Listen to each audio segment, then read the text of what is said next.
முன்னெச்சரிக்கை நடவடிக்கையாக காவல்துறை கைது செய்த முன்னாள் குற்றவாளிக்கு காவல்துறையினர் முன்னிலையில் திருமணம் நடைபெற்றது.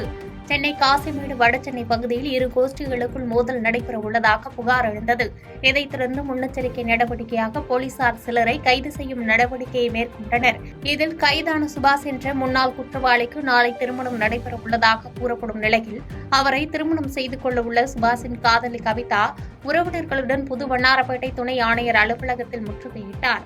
இதனையடுத்து ராயபுரம் உதவி ஆணையர் மற்றும் போலீசார் பேச்சுவார்த்தை நடத்தி திருமணம் நடைபெறுவது உண்மையாக இருந்தால் சுபாஷை விடுவிக்க ஏற்பாடு செய்வதாக தெரிவித்தனர்.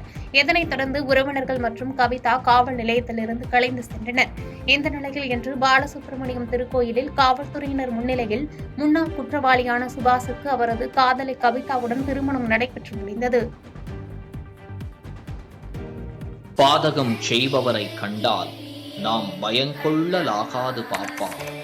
மோதி மிதித்து விடு பாப்பா, அவர் முகத்தில் உமிழ்ந்து விடு பாப்பா. அண்மை செய்திகளை உடனுக்குடன் தெரிந்து கொள்ள இணைந்திருங்கள் இயம்நாடு தொலைக்காட்சியுடன்.